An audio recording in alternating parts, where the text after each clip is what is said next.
Main मकसद भाई साहब जी ने अभी कहा कि आप किसी को डांट नहीं सकते, बच्चों को क्यों नहीं डांट सकते, पहले डांट सकते थे, लेकिन आज डांटने वाले में कॉन्फिडेंस नहीं है।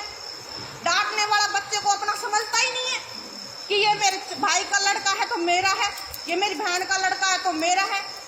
अपने में सिर्फ स्वार्थीपन है कि ये मेरा है, नहीं, सिर्फ एक बच्चा पैदा हुआ वो मेरा है, भाई का भाई जाने, बहन का बहन जाने। तुम्हें खुद में कॉन्फिडेंस नहीं है, बच्चों को कैसे समझाओगे आप? कॉन्फिडेंस से आज भी बच्चे को समझाओ, आप किसी थर्ड पर्सन के बच्चे को समझाओ, बच्चा समझेगा, क्योंकि बच्चा भी इतना समझता है कि ये मेरे को अपनेपन से समझा रहा है कि ये मेरे को ताना मार रहा है। हर बच्चे में इतनी सोच होती है, लेकिन आप अपने भाई है, बहन है, उनके बच्चों को आपस समझाने के बजाय उनकी उड़ाते हैं कि ये बच्चा ऐसे है, ये बच्चा ऐसे है। समझाने की नहीं सोचते। सबसे बड़ी बात, यहाँ पे आज जितने भी भाई या बहनें बैठी है, जहाँ तक मेरा अनुमान है, यहाँ पे गरीबी अवस्था जो अपना भाई पालन पोषण करते होंगे, यहाँ पे सारे पैसे वाले लोग बैठे होंगे। तो यहाँ पे जो नीचे जिनके पास गाड़ियां हैं, जो गाड़ी के लेवल के हैं, गाड़ी में आ सकते हैं। 2-4 बंदों से कौम नहीं सुधरती थी, कौम सुधरेगी एक बंदा, एक भाई दूसरे भाई को लेके आए। तुम आप अपने गाँव में, ये तो चलो कोरोना की वजह से नहीं आते, लेकिन आपके प्रोग्राम तो और भी होते हैं। गाड़ियां लगाओ, जिसके पास पैसा नहीं उसको पैसे से लेके आओ, वो यहाँ बैठेगा, वो सुनेगा तो उसकी बुद्धि बदलेगी। आप 4 बंदे क्या कौम को बदल दोगे? आप पैसे वाले हो, एक भाई गरीब है और एक भाई पैसे वाला है। गरीब भाई की शादी होती है, बच्चों की शादी होती है, तो पैसे वाला भाई अगर कोई प्रोफेसर है और डॉक्टर के बच्चे की शादी होती है, तो प्रोफेसर 10 लाख रुपए जेब में डाल के जाएगा कि आपको हेल्प है तो आप ले। लेकिन एक मजदूर भाई है, किसान भाई है, जिसके पास पैसा नहीं है, तो आप में से कोई नहीं देगा। मैं आपको उदाहरण दे सकती हूँ यहाँ पे। ऐसे राजपूत कौम को खोखला तुम आप खुद कर रहे हो, शान के झूठी राजपूती दिखाते हो, ऐसे कर देंगे वैसे कर देंगे, कुछ करके दिखाओ। गरीब लोग, फिर वो गरीब लोग नीची कौम के पास जाता है पैसे लेने के लिए, उसके सामने अपनी भाग भी रखता है, फिर आपकी इज्जत कहाँ जाती है? आपका भाई किसी नीची कौम के पास पैसे उधार मांगने जाता है और आप इतने पैसे वाले बैठे होते हो। आपको ये नहीं पता कि गांव में किसी भी राजपूत की लड़की की शादी है और इसके पास पैसा नहीं है, 10 राजपूत, 15 या 20 राजपूत तो ऐसे होते हैं जो पैसे वाले होते हैं, उनकी हेल्प नहीं कर सकते आप लोग ब्याज पे पैसे दे सकते हो, पैसे वाले को पैसे दे सकते हो, गरीब को तो आप ब्याज में भी पैसे नहीं देते। उसको तो आप पैसे देने से भी ये सोचोगे कि ये पैसा वापस आएगा कि नहीं आएगा। राजपूत का मतलब है राज जहां लग गया, राज का पूत, उदारता होनी चाहिए उसमें, दीनता होनी चाहिए उसमें, गिव एंड फॉरगिव।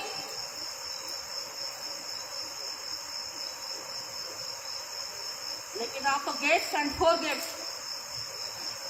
स्वार्थीपन है। अगर यहाँ इकट्ठे हुए हो, खड़े हो माता के सामने और एक प्रण ले हो कि आज से हम ये काम करेंगे, किसी गरीब की सुधार। आप दहेज बंद करते हो, लेकिन आपके मन में दहेज लेने की सोच होती है। आप यहाँ झूठा वादा करते कि हमारे बच्चों की शादी में हम दहेज नहीं लेंगे, लेकिन नीचे से लेते ऊपर से नहीं लेते, तो क्या है? आपकी भावना होती है मैं दिखाऊं कि मैं प्रोफेसर हूँ, मेरे बच्चे की शादी होगी तो ये नहीं आया तो मैं तो रेपुटेशन ही डाउन हो जाएगी। आप ऐसे घर में शादी करते हो जिस घर में एक लड़की है, उसका बाप डॉक्टर है, और फिर कहते हो हम दर नहीं लेंगे। आप ऐसे घर में करो जिसके 5-7 या ऐसी लड़की है जो अपनी लड़कियों की शादी नहीं कर सकता, जिसने पढ़ा रखा है, उस घर में क्यों नहीं करते आप? आपको जब दहेज ही नहीं लेना तो ऐसे घर में शादी करो ना जो अपनी लड़की की शादी नहीं कर सकता। करते तो आप ऐसे घर में हो कि डॉक्टर है, इंजीनियर है, आपको पता है मैं नहीं कहूँगी नहीं जी मैं नहीं लेता, लेकिन वो देगा अपनी लड़की को जी।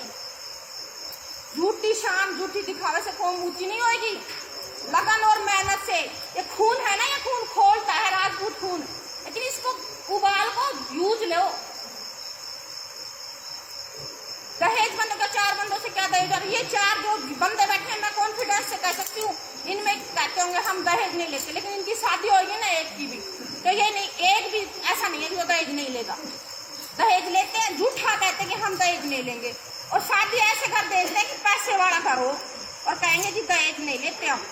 वो आपकी बेटी को चाहे कुछ देना चाहो आप दे दो, हम दहेज नहीं लेंगे। जाएगा कहाँ पे वो दहेज? आपके घर में ही आएगा। मेरा आपसे कोई ऐसा नहीं वो नहीं है। मेरे को थोड़ा सुझाव मैं यही देना चाहती हूँ, जब भी 10, 20, 50 भाई राजपूत आप इकट्ठे हो, एक अच्छा ही लेके उठो।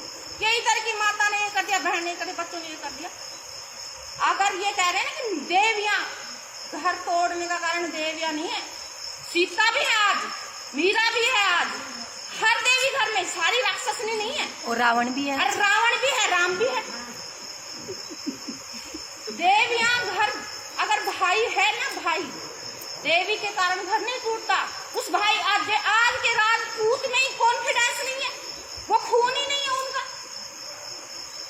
अगर उस राजपूत में कॉन्फिडेंस है तो देवी तो उसके आगे हाथ जोड़ेगी।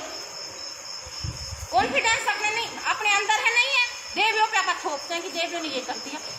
राम वाला होना चाहिए नेचर, जब सीता बने औरत। मेरा तो आपसे ये अनुरोध है, आप बोल रहे हो सूक्ष्म शक्ति है, ये सब कुछ कर देती है, तो सूक्ष्म शक्ति आपको सब कुछ देती है, तो आपको ये भी देते हो कि अपने पास पहले जो है था, पहले ऐसा सिस्टम था, एक है ना अपने पास तो आधी भाई को देने के लिए भाई तैयार होता था, लेकिन आज आधी है ना उस भाई की भी आधी लेने के लिए भाई तैयार हो रहा है। गांव में कोई देने के लिए तैयार नहीं हो रहा है, सिर्फ लेने के लिए तैयार हो रहा है। आप अपने लेवल के बंदों के साथ आप बैठना पसंद करते हैं। गाड़ी में भी आए होंगे तो जिसके पास गाड़ी है उसको आपने गाड़ी में बिठाया होगा, जिसके पास गाड़ी नहीं है उसको तो आपने बुलाया भी नहीं होगा कि यहाँ चलो आज वहाँ प्रोग्राम है। लेकिन होना ये चाहिए कि जिसके पास, ये देखो जिसके पास गाड़ी नहीं है, पैसा नहीं, वो आ नहीं सकता, उसको गाड़ी में लाओ। ये है उदारता। 5 बंदों को और जोड़ेंगे तो समाज बढ़ेगा ना। 5 बंदे आते रहेंगे तो समाज कैसे बढ़ेगा? कौम कैसे उठेगी? आप राजपूत हो तो आपको हर अपने गांव में हर परिवार में ये पता होना चाहिए कि मेरे परिवार में किस बहन की, किस भाई की स्थिति ऐसी है कि वो अपने बच्चों को पढ़ा नहीं सकता, अपने बच्चों का लालन पोषण सही से नहीं कर सकता, अपने बच्चों की शादी सही से नहीं कर सकता। फिर आप ये देखो कि मेरे बेटा है जी, मेरा बेटा फौज में ही लगा है, मैं गरीब घर की शादी करके लाऊंगा। आप में यहाँ पे राठौड़ भी बैठे हैं, शेखावत भी बैठे हैं, और तंवर भी बैठे हैं, जादौन भी बैठे हैं, चौहान भी बैठे हैं। आप एक गरीब घर की लड़की करके लाके देखो ना घर में, कब सुधरेगा समाज? सिर्फ बातों से समाज नहीं सुधरेगा, कुछ करके दिखाओगे तो राजपूत को मुच्ची होगी, अपने आप हो जाएगी। ये गाने से नहीं होगी, ऐसे करना वैसे करना, बात ना अपने आप बढ़ती आगे। अच्छाई है ना, अच्छाई दुनिया में फैलती है, कुछ कहने की जरूरत नहीं होती अच्छाई को। और नहीं, आप छत्राणियों पे छोड़ दो ये बात कि ये हमारी इनकम है, ये हमारे बच्चे, तुम करो जैसे करो, बोलो। छत्राणी 10 प्रोग्राम में यहाँ पे मैं आ जाऊँ 10 प्रोग्राम में 100 छत्राणियाँ बढ़ेंगी आपकी, 100 छत्राणियाँ 10 प्रोग्राम में बढ़ेंगी। इसका लेवल कर लाखों में चला जाएगा। आपको कितने साल हो गए राजपूत संघ करते हुए? मैंने बचपन से देखा ये, जब मैं पढ़ती होंगी 8th 10th में, जब से मैंने ये देखा है, ये जो सब है ये होती हैं, क्या कैंप बोलते हैं, संख्या तो आपकी बड़ी नहीं कुछ भी। अरे आप राजपूत कौम को उठाने चले हो, राजपूत कौम इतनी सी नहीं है, बहुत बड़ी है। कितने राजपूत इकट्ठे किए आपने आज तक?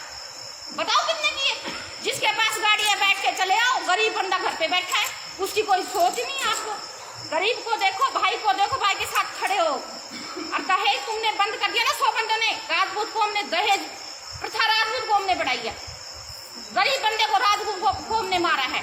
एक भाई है, दहेज नहीं देंगे जी आप, उसके पास है, वो गाड़ी भी देता, बंगला भी देता, गरीब तो मर गया ना ओड में, वो बेचारा क्या करेगा?